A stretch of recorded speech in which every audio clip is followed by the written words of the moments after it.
Fantastic, good. So let me explain what's happening today. First of all, I want to introduce and welcome you to this very beautiful hall at the Longy School of Music. The Longy School of Music is one of 3 great music school conservatories in Boston. Boston is blessed with more great musical institutions than anywhere else in America, and therefore by more great players as a result. And the Longy School has a long history, and it's a very distinguished history. One of the people who taught here was Nadia Boulanger, who was one of the greatest musicians of the 20th century, and she held court here. And many of the musicians in America who we admire and love were trained by her, and other great figures in this school. And this is one of the great training schools for teachers. We don't usually meet here, we usually meet at the Boston Public Library, but today we are meeting here, and it's a privilege to be in this hall. And this is the first time I've ever seen this. They have moved a piano down onto the floor, so now instead of being on the stage, we can actually be on the floor, which is a much better arrangement in my view. So, welcome to Longy, and I hope we'll have other occasions here, because it's a very special space, not only for the acoustics and the beauty, but also for the tradition and the quality of the work that's going on here. Now, let me tell you the story of what's going on here, and it's actually quite an amazing story. This gentleman here is a doctor, and he lives in Oakville, which is outside Toronto, a town outside Toronto, and he's a significant figure in the medical world in Toronto and in Canada, and he has 4 children. 4 is right, isn't it? And one day he arrived in Boston with his family, with his whole family. And the reason for that was because he had been watching the films on video of this class. And he has two girls who are starting off being serious about music, and he thought this was a good way of helping them to develop their musical understanding, and so they watched all the videos. And then one day he decided for the vacation he was going to bring the whole family here. And they showed up. You remember the day when the whole Toronto family showed up, and we were all very excited. And then they came back, and then they came back, and then they came back. I think 4 times, if I'm not mistaken. And then, because I was so moved and touched by this passion for music and for possibility, I said, I'm coming to Toronto, would you like me to do something for your community? And so he invited me to spend a morning with his hospital. And it was one of the most memorable mornings I've ever spent. And judging from the white sheets that they wrote, it was for them too. And it was a great morning, and with doctors and nurses, and the whole room was full of medical people. And as I reminded them at the beginning when we started that my father had given me the greatest compliment I ever had, was not from a music critic, but was from my father after a class. He said to me, he was 94 and blind, he said, I see you're a member of the healing profession. So there's nothing more wonderful that can be said to a musician than to be included amongst the healing profession. Anyway, we had a fantastic morning, and Kate, Arthur's young daughter there, played the violin beautifully, and it was a very, very special morning. And then in the afternoon, he organized an extraordinary town-wide musical event, which included an orchestra, a Suzuki group, and chamber music. And I can't remember how long it was. It may have been 2 hours, it may have been 5 hours, I have no idea. But we were deeply involved, right? Do you remember that? And it was very, very, very exciting. And the last group that played was a string quartet. And they played, and I worked with them, and then I asked each one of them whether they wanted to be professional musicians. And only one of them admitted that he wanted to be a professional musician, and that was this fellow behind me. And I said to Matthew, well, I've been watching you and I think you're up to it. I said, you have what it takes to be a professional musician. That's a very dangerous thing to say, because music is a hazardous profession, which makes extraordinary demands. And I read to the group a passage out of Roz Zander's book, Pathways to Possibility. This is the story of the explorer Shackleton, which many of you know. And Shackleton was going to the Antarctic, and he put out an advertisement to get some people to go with him. But he wanted them to be equipped mentally and physically for the trip, and so he made it a rather hazardous projection, the way he described it. All right, this is the advertisement. And you can imagine this in the newspaper. Men wanted for hazardous journey, small wages, bitter cold, long months of complete darkness, constant danger, safe return doubtful, honor and recognition only in case of success. So that's pretty much a description of the life of a professional musician. I mean, he got 28 responses. And those 28 men spent the most extraordinary journey, which lasted over months and months and months and months, actually more than 2.5 years, in which they faced the most hazardous conditions imaginable. And amazingly enough, all of them survived.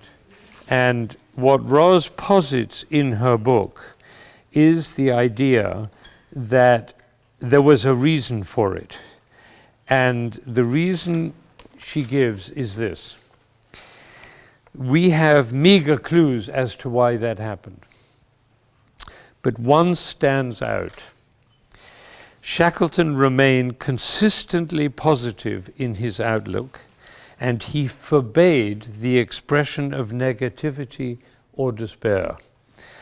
Optimism is the true moral courage, he declared, and he led his men accordingly. If we think of the journey of the endurance as an engagement similar to a game, the instructions were, commit to life wholeheartedly with every fiber of your being in your speaking and your actions. And I'll read you the final sentence of this little description of this story. It's very, very beautifully described in the book, The Pathways to Possibility. And this is what she writes in the final paragraph. In all likelihood, Sir Ernest Shackleton did not perceive the voyage of the Endurance as a game in any trivial sense, but his continued good spirits and openness to both adventure and risk certainly would have qualified him as being game. When the expedition came to an end, he wrote, "We had suffered, starved, and triumphed, groveled down yet grasped at glory, grown bigger in the bigness of the whole. We had seen God in his splendors, heard the text that nature renders. We had reached the naked soul of man."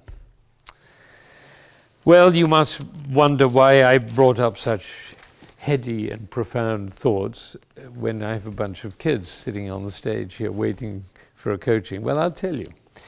Because what happened that night after the class was the Healy's had a dinner at their house, and I was there with a wonderful, wonderful lady, Jean, who's I think 88, is that right? And still functioning as a very effective teacher in Oakville. And Toronto, and it turns out we were in the National Youth Orchestra of Great Britain together. We missed each other by 1 year. we had such fun sharing all the stories about the people we knew and so on. And at the end of the evening, Matthew showed up. And the reason he didn't show up earlier, because he had actually been invited to the dinner, but he had a rehearsal with his youth orchestra. And he thought it was more important to be at the rehearsal with his youth orchestra than to go for dinner with this visiting dignitary. I admire you for that. Thank you for making that decision. That was a correct decision. But he did show up at the end, and we had a lot of fun. I went to the piano, and he played the Elegy of Fauré and the Haydn C major. And I played the piano, and we had a wonderful time. And I said, well, maybe sometime you should come to Boston and play, because it turns out he won the concerto competition of this community, and he was going to play it. I said, who knows, you might show up. They certainly know about the class. He said, you might come. And that thought baked slowly in the oven of his mind, and he decided he would come today. And then he started talking about it with a few friends. And the word got out, and as of yesterday, 22 people from Oakville set off on a journey to come here today, to be here for this class. And I think a little round of applause for them.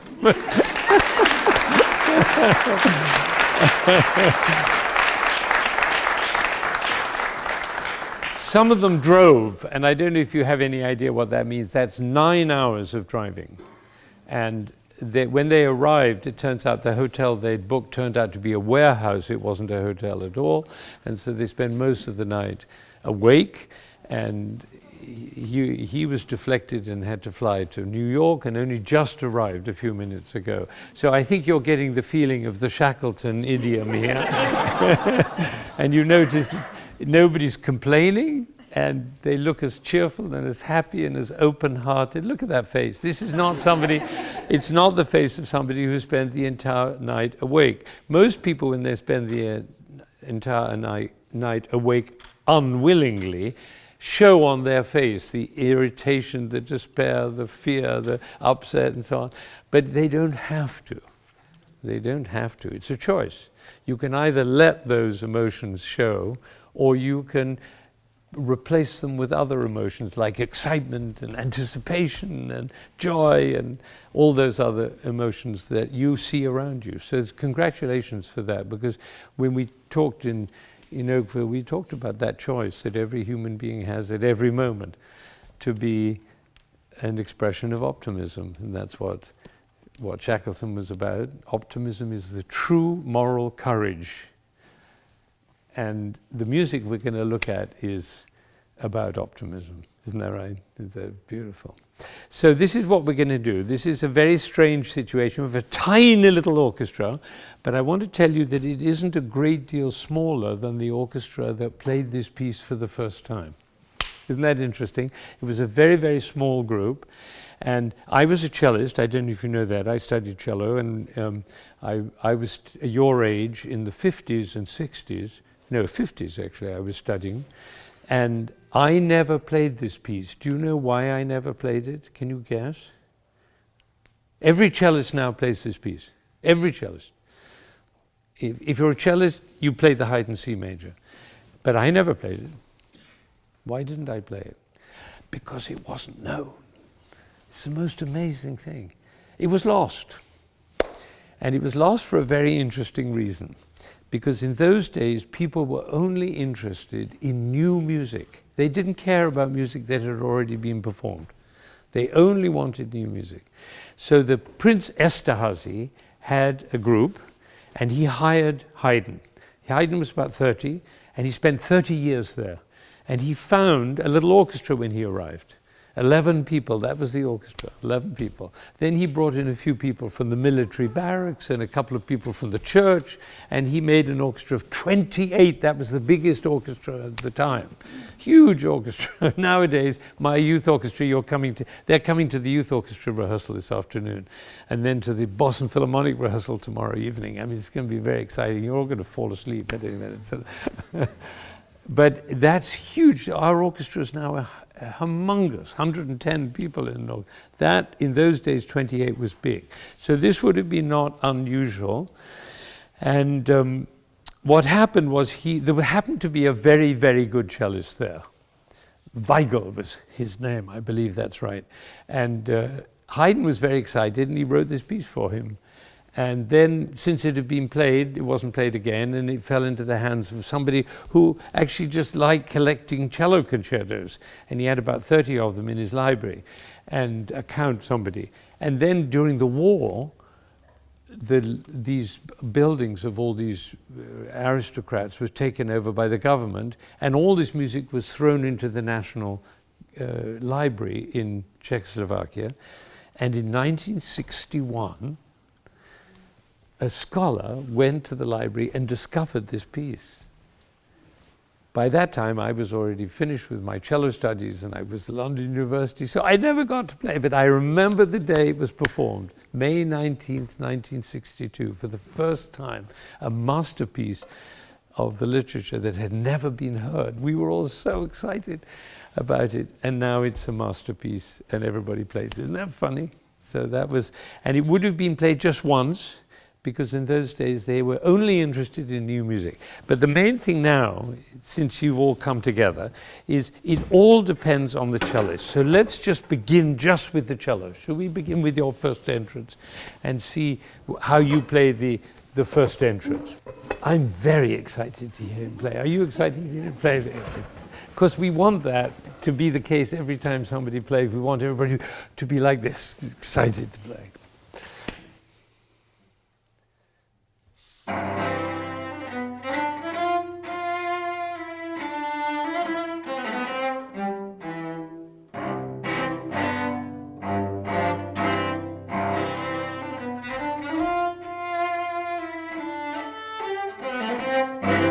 Fantastic, good, great, that's beautiful playing.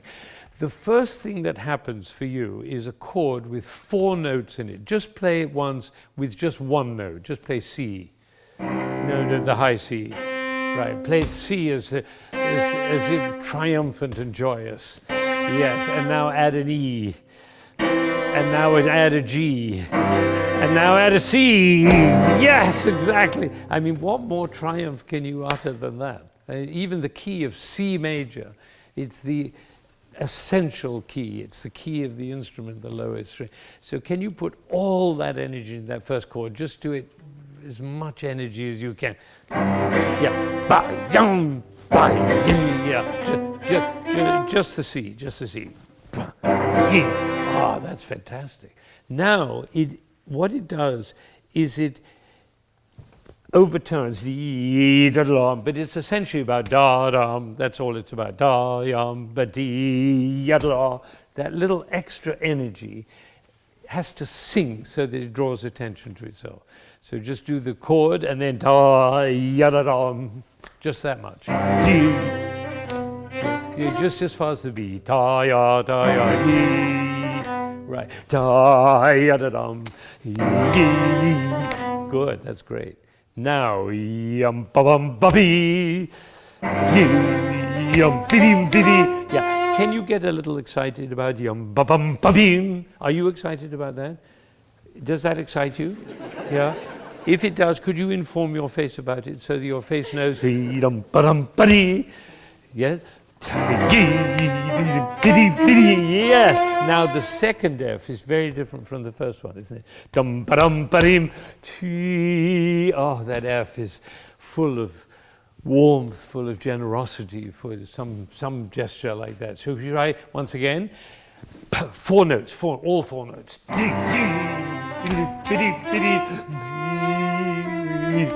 Oh, good, good. That was can it overflow?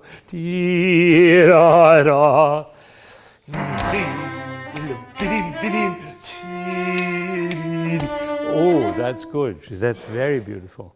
And now when he goes it's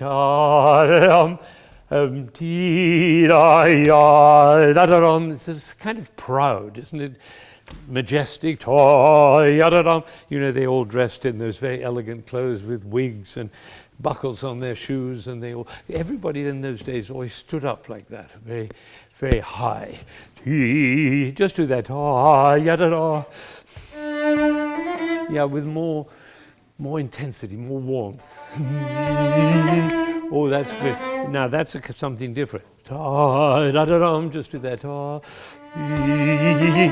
is that beautiful? See that lady smile? You got to her.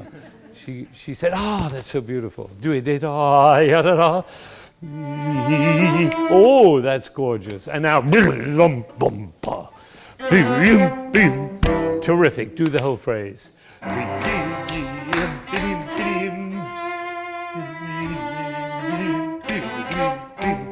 We're ready for you. We're ready for you. Okay, let's do that very phrase. Are you ready from that very first place where the cello enters? Ready? And incidentally, I want to tell you something about the piano, because in those days they didn't have conductors, they had composers, and the composer would sit at the piano. Haydn would have sat at the harpsichord and played not the piano, they didn't have pianos in those days, but they had the harpsichord. So Dina is Haydn today. All right, here we go. Are you ready? Are you excited about this opening phrase? Here we go. 1, 2, 3. No, we're not going from the beginning of the piece. We're going from the beginning of his solo entrance. All right, do you know where that is? You all got that place? All right, here we go. 2, 3, and...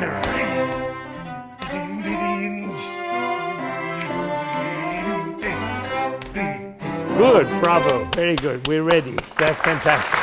Right. So your job is to both inspire and respond to what he does. You have to be totally engaged with him and ready to inspire him with even more energy than he would have on his own. And he's doing great on his own. So your job is, so let's just do that first phrase one more time, and then we'll go on and see what happens.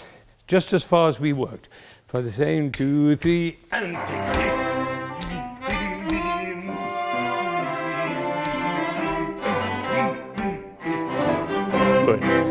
Good. Now this phrase, it's almost like a challenge, isn't it? And he responds with chords again. It's all about chords. You're great. You're doing beautifully. Are you having fun? That's the main thing. In life, the main thing is to have fun. Even if you're miserable, still have fun. Because being miserable is also part of life. You don't want to be happy all the time. It's like boring sunshine all the time, you know. You've got to be grim sometimes. My teacher used to say, my great teacher said, you can't be a great musician, a great artist. You can't play great music until your heart has been broken. I thought, really? Does that mean I have to go out and get my heart broken? Yes, it does. Yeah. In fact, I had a wonderful experience. I was in Venezuela, and I was about to conduct Mahler Ninth Symphony with Dudamel's orchestra, you know that. And I told them that story. I said, you can't play great music until your heart has been broken. And before the concert, the first horn came up to me and said, I've got some great news. I said, what is it? He said, my fiancée just left me.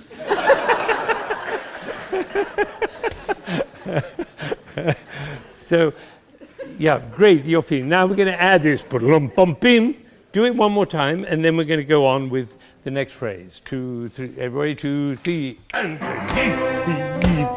Let me just say one thing. It's very tempting, if you do things many, many times, to say, oh, I've done that before, I'll just do it again. But the actor who does that is dead, because every time Hamlet comes to the moment where he says, to be or not to be, that is the question. Whether it's nobler in the mind to suffer the slings of outrageous and then the next night he says it again. To be or not, but it has to be different. It has to be felt every time as if it was the first time. Because, you know, for the audience it is. For the audience it's the first time. And for somebody in the audience it's the last time. And that's the way we can live our lives. And I must say, looking at Jane Strew sitting in the front row, that's the way she lived her life as a musician. Every time. You never heard her do anything by rote. So each time you play, even like this where you play something 20 times, each time you give everything you have, right? And you would be really wise to think about how your face and body can transfer the feeling in the music, so that if somebody were looking at your face on a screen without the sound, they would know which piece you're playing. I used to play that. Do you remember Patricia, my first wife? We used to play this game, and she was a great pianist, and she would sit at the piano, and I would go, and she would play the first chord of the Dvorak Cello Concerto, just from, and we always played, or Haydn D major, or Schumann. Yeah. We'd always know exactly which piece it was by the physical expression. And at the moment, this is a stage for you, you're going to open yourself up, because you're an actor. You realize musicians are actors. And we have to be as versatile and as intensely committed to the role we're playing. And particularly in this case, the mood keeps changing. And so we have to react to everything we do with our bodies. Right? Are we ready? And particularly since in those days you would have been conducting. You realize that you're the soloist, you would have conducted. So can you conduct them now? From that very place? Here we go.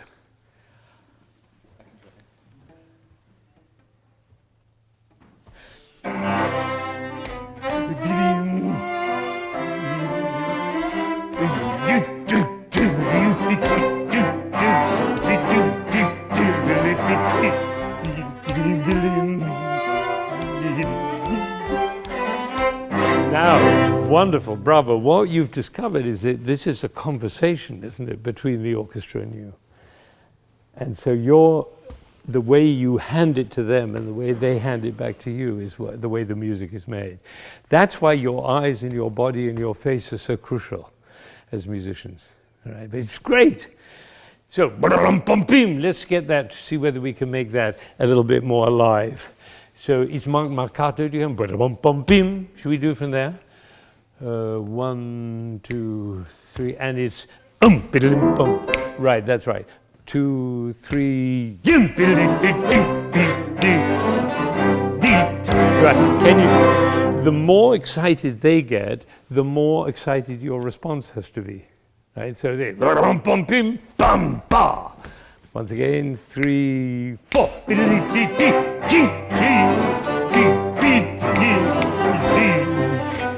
Yeah, what do you think about, now he's doing it again. Is it the same? What's different? It's more playful, actually, isn't it? Should we try the second one? Do the second one alone? Yeah, just playful. You know that Haydn was probably the nicest composer who ever lived. You know, I don't know, I never met him, but if I had to choose who to spend an evening with, I think it would be Haydn. I mean, Mahler, of course, it would be very stressful, very moving, and Beethoven would, oh my God, and Bach would be, you know, elevated. But Haydn would be fun. You know, you just have fun because he laughed a lot. He had a great sense of humor, and it would have been terrific. I think probably most fun of any composer. Sibelius, I don't think so, no. No. But it's kind of fun to think about what it would be like to spend an evening with all these composers. Dvorak, you know, who I'm doing at the moment with the Boston Philharmonic, we're doing the 7th Symphony.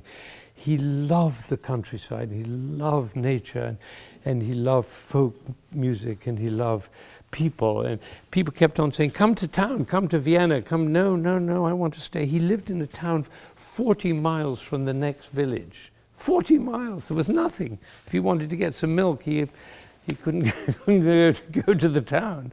And then he stayed. He wanted to be there. That was a lovely quality. But Haydn was a man of the town. He was fun. He was ribald. He was full of delight. And all of it is in his music.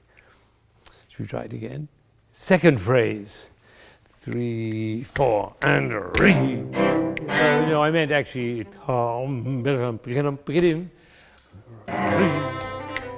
Yeah, there we go. Oh, now what about that? What about that A? Ta ya di. Oh, well, that A is T. Yeah, even more T. Right. So far, that's the highest note in the whole piece. Right? Isn't that A? Ta ya di. Enjoy that. Good. First phrase from the beginning, and then we're going to do the second one different. 3, 4, and ting ting.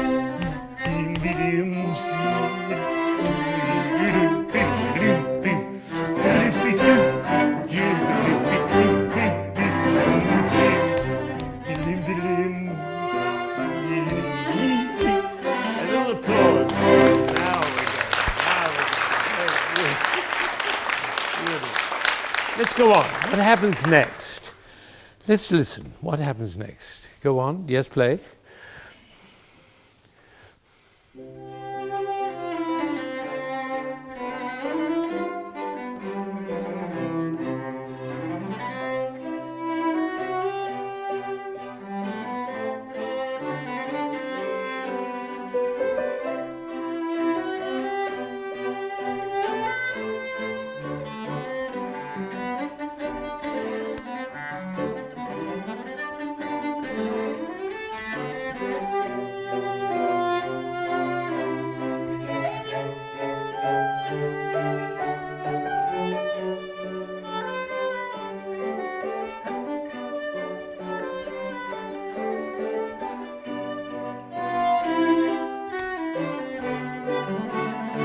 Good, great. I repeat what I said in Oakville, which is you're right to want to be a musician. There's no doubt in my mind. This is a good decision for you. You have a very natural, beautiful musical personality, so, and good cello playing. So you're on the right path. Still in high school, 1 more year? Mm-hmm. Right, great, terrific. You're exactly where you should be in life. This G sets or di di da da da da di da ya da da da di. That's a falling scale. Now and that note is 1 note lower than the G. So da ti, and now we're expecting what? Exactly. Somebody sang it. E, right? That's the way music is constructed. People think that every note is equally important. It's not true. Look around this room. See how many lines go down. Look at all those lines going down. Do you see them all? Look at the lines on the balustrade. How many of them are holding the roof up? No. Very few. Right. Very few. The person who discovered that, I don't know if you know this, I discovered this at the age of 26. It's amazing that I got through so far in life.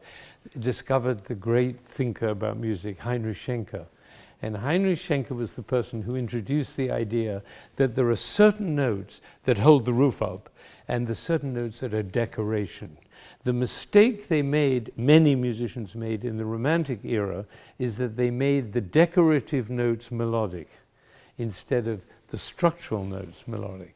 And that now has happened. There's been a revolution in interpretation around the world through this discovery, which means that people tend to play faster because they're looking for longer lines. Whereas if you're thinking only of the melodic impact of each note, you'll tend to play slow. So these notes in this phrase, the G is a structural note, the F is a structural note, and the E in the next bar is a structural note. So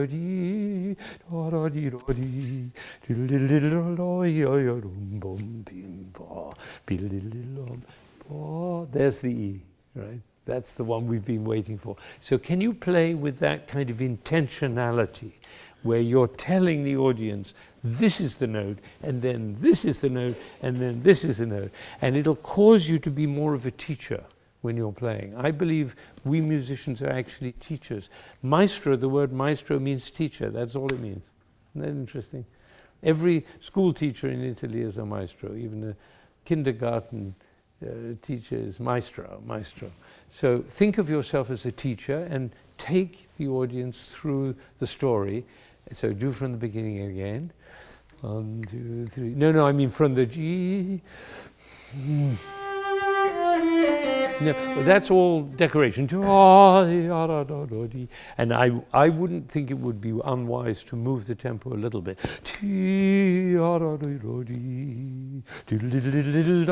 And that is telling the audience we're about to go to another structural note. Should we try 3, 4, and right, and then something can happen. If you were a singer, I would say something happens to your eyes when you get to the F. Tell me the story. Do it again and tell me the story with your eyes.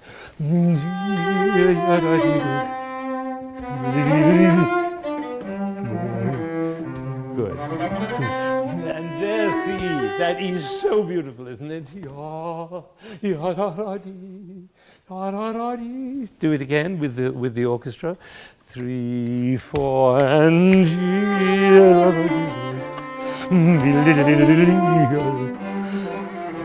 now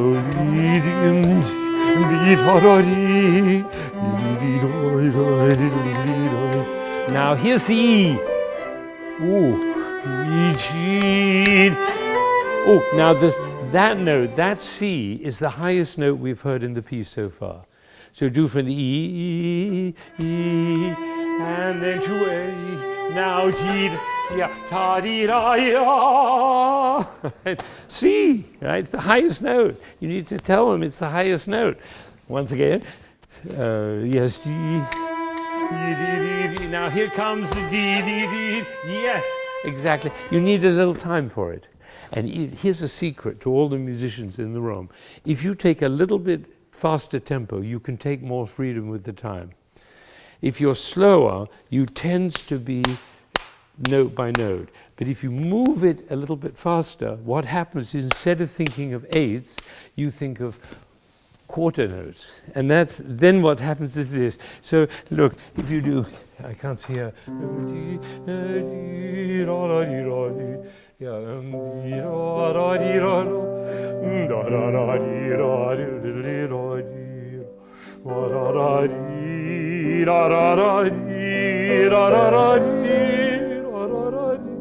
See, that's freer because you're not doing the eighth. Should we just try it from with the orchestra now?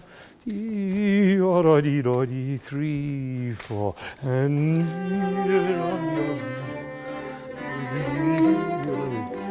beautiful.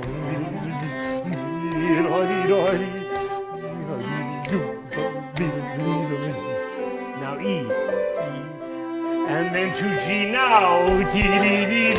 Yes, bravo.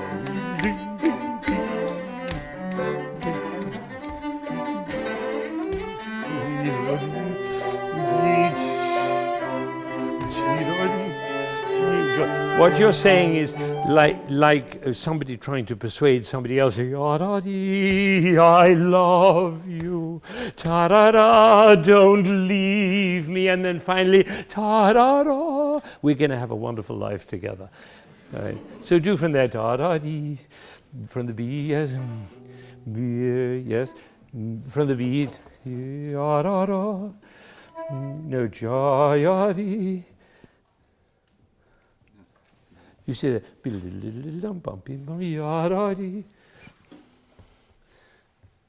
Yeah, do you want to go from? Yes, yeah, that's right. Da, da, dee, da. Yeah, speak to me.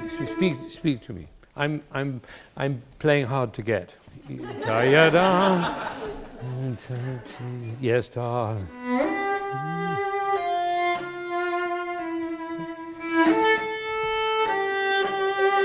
Okay. Music is a language. It's speaking to people. And you know the beauty of this language? Everybody understands it. That's the incredible thing. There's no language barrier in music. But we have to be really clear in what we're saying. Always clear. Clear in the expression, clear in the music, and clear in the communication. All right, should we do this again? This is getting very good. I love this slightly faster tempo. So when you do it in Canada in May, I would recommend, let's see what happens if we do the beginning now at this faster tempo. Let's do the opening, see how the opening is going with the whole orchestra. And you're going to play with the orchestra, because you know in those days there was only one cello. So this poor guy had to play the orchestra part and the cello solo part. How do I know? Because there's only one cello part in the orchestra, and it says tutti and solo and tutti and solo. So it was clear that he was playing both, and Haydn was playing the piano. Ready? 3, 4.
Bravo to the orchestra. You and I would say, don't come in too soon, because they've been waiting, the orchestra's been waiting a long time for you to come in to play the solo. You never heard Johnny Carson, did you? That was long before your time. But I remember when Johnny Carson came out at the beginning of a show, what was the fellow who introduced him? What's his name? Ed McMahon. He would do the introduction, and he would end with, "Here's Johnny!" And then there was a space. Nothing happened. And then Johnny came out, and everybody went crazy. It's that tiny little space before you come in. So let's just do the very end. And before you hear, bum bum, that would be very striking. Should we do that at the end? Before he comes in, do you have the measure numbers? 40. 3. Oh, 21. Oh, yes, it's 20. It's my glasses are not very good. Yeah, I need to get new glasses. Yeah, that's right. 3, 4. And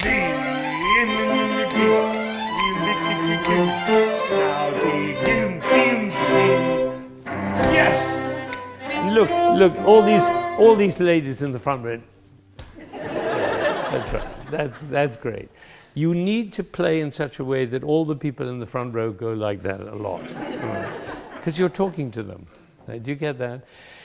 You're at the stage, I mean, it's understandable because you're playing hours a day in the practice room. When you're not in school, you're practicing and practicing and practicing. You're not out in the world connecting up with people. That's the next stage for you. That's the exciting thing that's about to happen for you. You're about to become a human citizen, a world citizen. And then that'll come out in your playing. At the moment, you're playing for yourself. Not entirely, but too much. So the thing to do now is to start feeling this is your public. Look, yeah, isn't that great? I can't get over the fact that you got into your cars and drove here from 9 hours from Toronto. I mean, it's unbelievable. You really are, you're worthy of the Shackleton journey, really, all of you. It's fantastic. And you're playing with such spirit. So should we set it up again? And your arrival is going to be as exciting as it was for us in 1962 when we heard this piece for the first time and we didn't think it existed. We thought there was only one cello concerto. All right, so should we do that? Let's go back to measure 19. 1, 2, 3, 4. And I'm sorry, I did the wrong thing. 3, 4, and.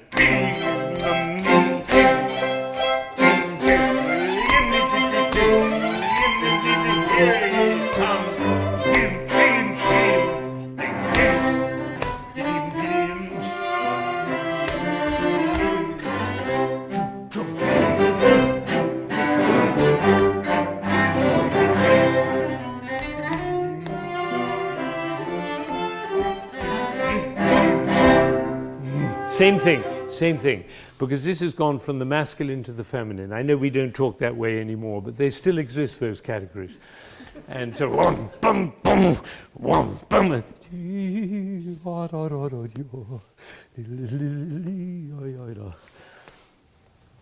completely different personality. It's like putting on a different mask, a different costume, a different spirit. So you don't want to run things together, separate everything so that people understand it. But that was great. It was really exciting. I think this is, I had a very interesting idea when I was listening to you just now. You should conduct this in the concert in May. They lost their conductor, because when I was there was a wonderful conductor. Meredith was her name, was that right? Meredith. Wonderful, wonderful. She was so excited she went off and studied conducting. So she's not around anymore. That's why I was so happy when I heard that. That's great. But I would suggest you don't look for another conductor for this piece. I think you can do it. And it'll be do you think that's possible? Great. Shackleton speaking. Right? Optimism is the true moral courage. Is that a beautiful statement? Optimism is the true moral courage.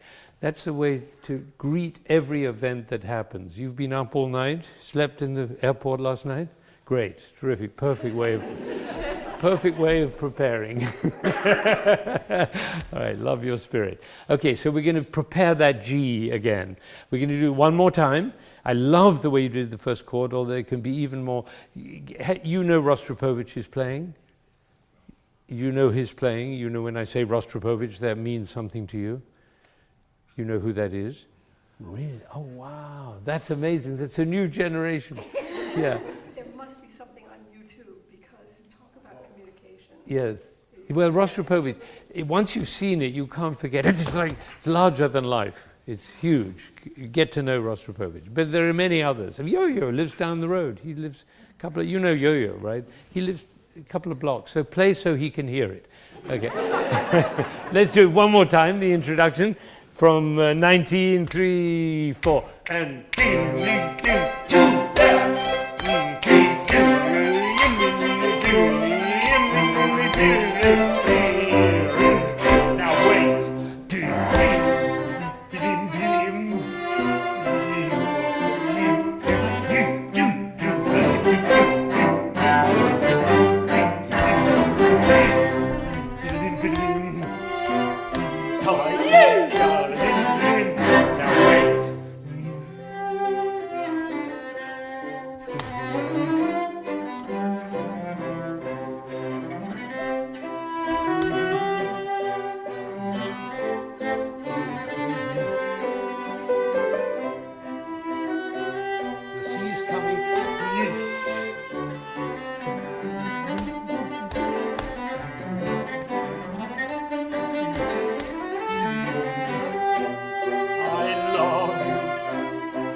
bravo.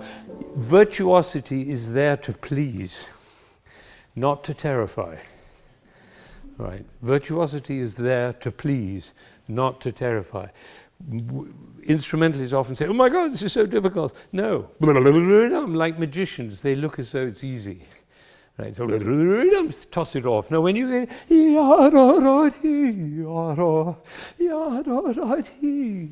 it's incredible. That could be Elgar.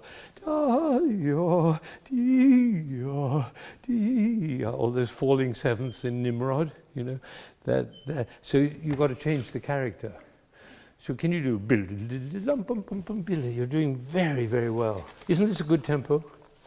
Right? Generally speaking, I found people play a little too slow. And if you can play fast, play fast. If you can't, practice. I just invented that. That was a very good combination. Anyway, how would it be if we did bum, bum, bum, bum. What bar is that? That's 40? Yeah. Right, 40, that's perfect. Right on 40. And then you go bum bum bum bum bum bum bum pam pam pam. Take a little time. You can't take a lot, but a little bit.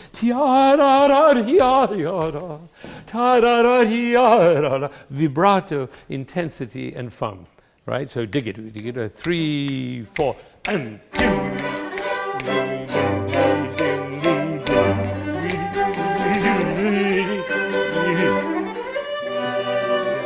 even more. Can you have more fun with the virtuosity? Isn't it fun to play fast? I mean, isn't it fun to be able to amaze people? Great. So if you're having fun, inform your face about it. Let's try the same. 3, 4, and ding!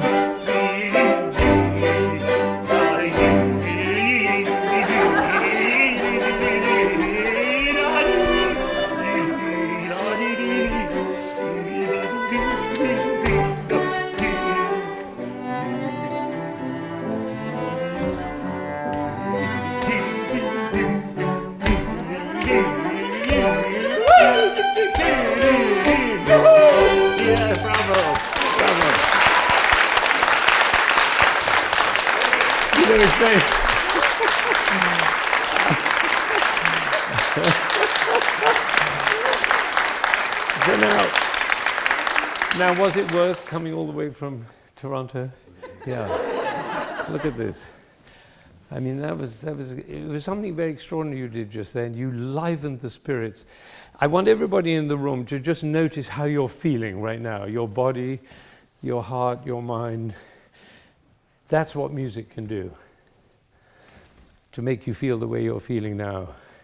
You've forgotten about all those worries and tribulations and awful political things. It's just, it's gone. Haydn can do that. That's why we go to church. I mean, to the concert hall. That's why we go. Because it gives us a certain kind of salvation. Temporal salvation, and it's amazing. And you know, when I said that, when I asked the question in the room, I didn't say most of you may feel that. Everybody feels it. Everybody, 100%. What is 100%? You don't have any situation which is 100%. People get excited about 24%. Right. This is 100%. There wasn't anybody in this room just now who wasn't excited by your playing. Isn't that amazing? I'll tell you a very funny story. And, you know, a lot of people get confused. They think it's me. It's not me. Nothing to do with me. I'm a vicar. And, you know, you want a good vicar. When you go to church, you hope there's a good vicar. I'm a good vicar. Right? But don't confuse yourself. Don't think it's about... They don't come into the church to see the vicar. Do you get that? They come in to get an experience, a feeling, a liberation from this music. That's what we do in life. That's what my father meant when he said, you're a member of the healing profession. And this healer over here, this doctor, who spends his life with people in the last stages of their lives, he's a last stage, he does transplants, and he realized that there was something here that he could bring back to his patients, and he recorded the youth orchestra on his telephone, and he played it to the family of the mother was dying, and he played the youth orchestra's performance, and it helped them get through that experience. Music can do that. Music is so powerful, and we forget. We just forget. We think it's about some famous, pianist or some famous conductor. No. Its own Papa Haydn. Isn't that beautiful? And I'll tell you a funny story, because once I was giving a talk about possibility, that's what I talk about. And I was talking to 500 school administrators in England, a room full, 500 people. And I do a whole lot of things. I do music, I play, we sing, all sorts of things. And everybody was having a wonderful time, except for one person. And no reaction, nothing, face, nothing. When they got up to sing He sat down. He didn't laugh at any of the jokes. He was the only one. And where did my face go all the time? I kept on going to this one. There were 499 people having the time of their lives. And there was one person who didn't respond. And so at the end, I called up Roz, as I always did, and she said, "How did it go?" And I said, "It was great, except there was one person who didn't respond. He just didn't respond to anything." And she said, "I don't believe you." I said, "Roz, you went there. How can you possibly tell?" He didn't respond. I mean, he didn't get up, he didn't sing, he didn't laugh, nothing. She said, "I don't believe you." Oh, all right. So that night there was a party, and he was there. So I went up to him, I said, "I'm having an argument with my wife about you. I say you didn't respond to the talk this afternoon." And she said she didn't believe me. He said, "I'm so sorry. I was having a diabetic attack, and I thought if I moved, I would faint. I loved the talk." 100%. Okay. Let's go for 100%. But it takes all we've got. Do you understand? You can't be complacent. You cannot afford to be nervous. You have no time to be nervous. Like a mother with a child in a burning building does not have time to be nervous. Right? She goes in and gets the child. And it isn't courage that gets her there, it's love that gets her there. Isn't that beautiful? So fill your heart with love. Love for music, love for your colleagues, love for the audience, love for your cello, love for what you can do. Just fill your life with love. And love will sweep all that fear away. Promise, guarantee, money back. Okay. Okay, now let's do it one more time from the beginning, and you're going to give everything you have, and you are going to think this is the last time that I'm going to do this, because on the way back to Toronto, you don't be run over by a truck or something like that. But at least we will all remember this performance. Are you ready? So we're going to do from the orchestra is going to play all the way from measure. You know where that is. So dum dum padum bim pam. What is that? The place where all the pianists begin when cellists play it in an audition. Right? Measure 19.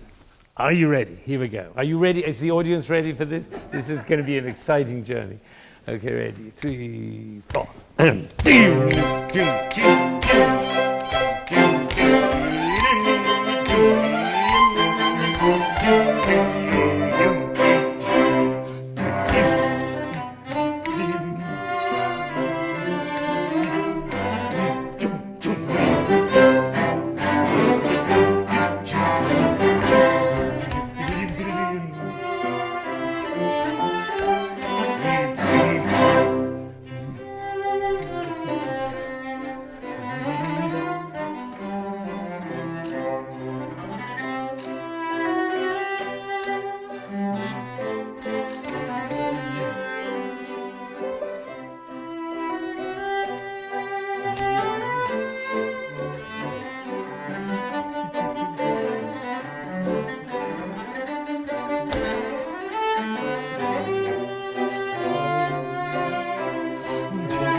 Do you think you can do that without conductor? I think the conductor's going to get in the way. Now, if you're going to be the conductor, you have to change your role from being a good citizen and an expressive artist to being a true leader. And a leader has another role. A leader Ros has an incredible definition of leadership, which I love. I don't know if I've ever said this in public, but this is her definition of leadership. The leader is the relentless architect of the possibility that others can be. That about sums it up. The relentless architect of the possibility that others can be. So what you're focusing on is making the people around you more powerful, more energetic, more engaged, more inclusive, more expressive, right? And you won't give up, right? You won't settle for anything less. That's the relentless. The architect is the one who actually is designing the whole thing. Right? That's quite a role to take on. And not all that many musicians have developed that skill. And some of the great conductors have that to a tremendous degree, except they think often of leadership as one of dominating and pushing and bending people to their will. That's not the definition that Ros is saying. Being the relentless architect of the possibility that others can be means your attention is on them, not on yourself. And that's another dimension. It takes quite a lot to do that. A great partner, Dina's a great partner for sonata playing. And that is her gift. She has the ability to make the soloists even more wonderful than they already are. And that's your job if you're going to conduct. Are you willing to accept his leadership for this, do you think? And you see how a conductor could actually get in the way, because you really want to get it from the source, don't you? So now, how would it be if you just played, actually, let's go on and do the next phrase, because we haven't worked on that, and you conduct, right? Should we try that? So you get to the trill. Do you know what the trill is for? What is a trill for? Joy. Because the joy becomes so great. That's what a trill is, that's all it is. So play the trill. Isn't that right, Jane? I mean, trill is joy. That's all it is. So let's go on. But let's go from where you come in again in G major now. Everybody G major. This is bar. We got to stop because we have this wonderful clarinet who's about to play. But let's just do 20. It's 29. Are you ready? Now you've got to do more than just play wonderfully and communicate with the audience and realize the music. You've got to inspire these people with energy and joy. It's quite a job, isn't it? Dina will help. All right. So 29. 3, 4. It's measure 59. Yeah. When I say 29, I always mean 59. 3, 3.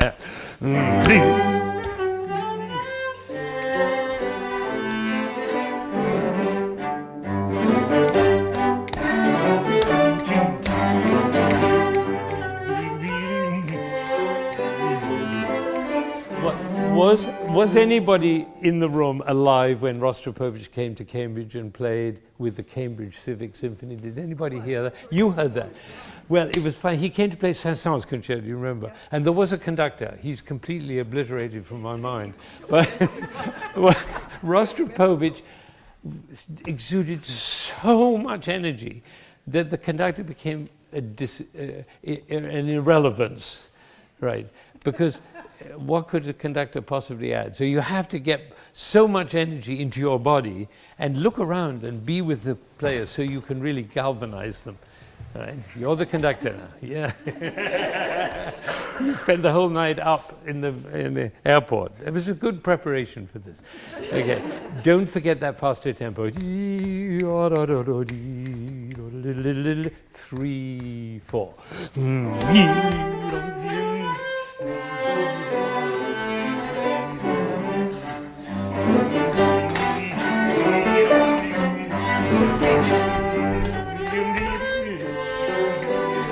What's happening now?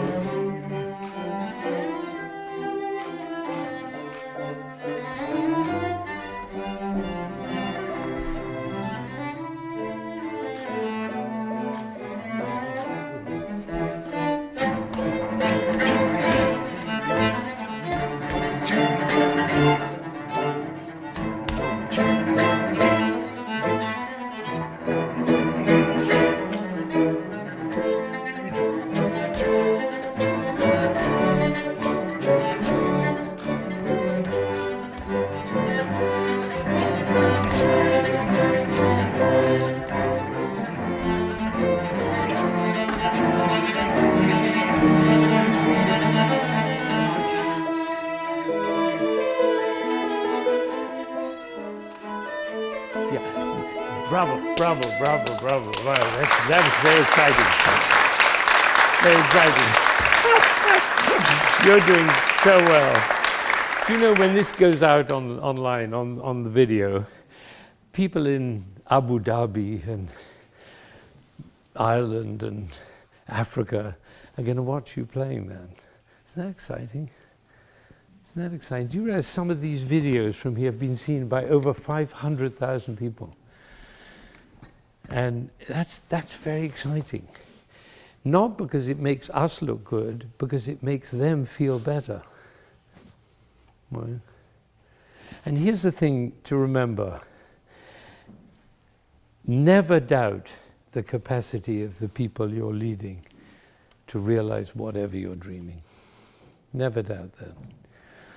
And that's what your friend here, Dr. Healy, lives his life by. He spends his life with people fighting for life and dying, and he never doubts the capacity of the people around him to realize what he's dreaming. This was a dream for you, Andrew, to bring these people, 22 people from Oakville, Ontario, to this little room. It's very moving. I mean, that's just as moving to me as the Shackleton story, really.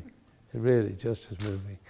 So thank you for doing that. Thank you for your belief in the people around you. Your children are lucky to have a father who will give everything to enabling them to have the best life that they know how. And that's the model for all of us. That's all we can do. And then we die. That's all we can do. But it's something worth doing. Really, it's something worth doing. And it's just so beautiful to be in this space, in this beautiful room in Longy, and with the great traditions here, and be dealing with these powerful, beautiful issues. And something came out of you today that was sleeping, ready to burst into the world. And I remember exactly how I felt at your age. I was studying with Casado, and I was a cellist and living in Florence, and you're 17, 16, 17. 16 still, yeah. I went to Florence when I was 15, and I remember it just began to dawn on me what it meant to be a musician and what effect it could have on people, and what a powerful thing we carry through our instruments, through this music that we play. And doesn't mean everybody has to be a professional musician. That's not the point. Only some will go on that journey, and it's a tough one. But I think you have what it takes. That's my feeling. And the audience will tell you with their applause whether they think so too.